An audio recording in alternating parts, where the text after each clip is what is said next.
আল্লাহ নবীর দৃষ্টান্ত হলো এমন এক ব্যক্তির মতো বানাদারা, যে ব্যক্তি একটা ঘর বানিয়েছেন, ওয়াজালা ফিহা মাদুবা, ঘরের মধ্যে একটা দস্তরখান বিছিয়েছেন, দস্তরখানের মধ্যে সুস্বাদু রং বেরঙের খাবার।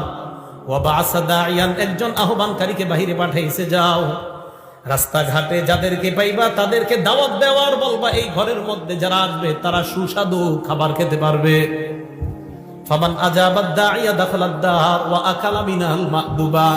তো একজন আয়েশা বলছে, ভাইও অমুক ঘরে সুন্দর দস্তরখান আছে, আপনারা আসেন যারা যারা খাবেন। একদল তার কথা সত্য মনে করছে, করার পর ঘরে গেছে, সত্যি সত্যি দস্তরখানের সুস্বাদু খাবার খাইছে। অমাল্লাম ইউজিবিদ দাইয়া, আরেক দল তার কথার সাড়া দেয় নাই, ওয়ালাম ইয়াকুলিদ দার, ঘরের মধ্যেও ঢুকে নাই, ওয়ালাম ইয়াদখুলিদ দার, ঘরের মধ্যেও প্রবেশ করে নাই, ওয়ালাম ইয়াকুল মিনাল মাদুবা, দস্তরখানের খাবারও খায় নাই। তাহলে যিনি ঘোষণা দিছে তার কথা বিশ্বাস করার ক্ষেত্রে দুই দল। একদল বিশ্বাস করছে, ঘরে গেছে, দস্তরখানের খাবার খাইছে। আরেক দল বিশ্বাস করে নাই, ঘরেও যায় নাই, দস্তরখানের খাবারও খায় নাই। এই কথা ফেরেশতা একদল আরেক দলের সাথে বলা বলি করে, আমার নবী ঘুমায় আছে, তবে নবীর চোখ ঘুমাইতেছে, অন্তর দ্বারা সব উপলব্ধি করতেছে। এই কথা বলার পর ফেরেশতারা বললেন, আউযিলুহা লাহু, এটার ব্যাখ্যা দিয়ে দাও, এই যে কথাটা বললাম এটার ব্যাখ্যা দাও। এবার ফেরেশতারা ব্যাখ্যা দিতে লাগলেন, ফাদ্দারাল জান্নাহ, ঘরের দৃষ্টান্ত হলো আল্লাহর জান্নাত। দস্তরখানের দৃষ্টান্ত হলো সুস্বাদু খাবার। জান্নাত যিনি বানিয়েছেন তিনি হলেন আল্লাহ। আল্লাহ জান্নাত বানাইলেন, দস্তরখান বিছাইলেন, একজন আহ্বানকারী পাঠাইলেন।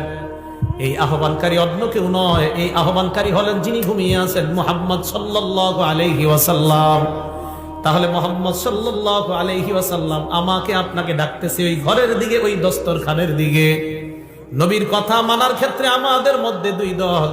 এক দল কথা বিশ্বাস করে ঘরের মধ্যে যায়, এর মানে যারা নবীর কথা মানবে তারা আল্লাহর জান্নাতের মেহমান।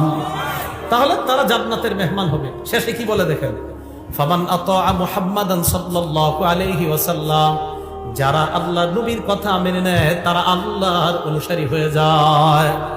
ওমান আসা মুহাম্মাদান সাল্লাল্লাহু আলাইহি ওয়াসাল্লাম, যারা নবীর কথা না মানে তারা আল্লাহর নাফরমান বান্দা হয়ে যায়। তাহলে দুইটা, একটা নবীরে মানা আর একটা নাফরমানি করা। বলেন আমরা কোনটা মানবো না নাফরমানি করব? মানবো, কারণ এই যে সূরা হাসরে ওয়াদা করছি নবী যা বলবে তা গ্রহণ করব। ভুলে গেছে? কোরআনে না ওয়াদা করছি যে আল্লাহ বলছে নবীরে যা দিয়েছি তা গ্রহণ করবা।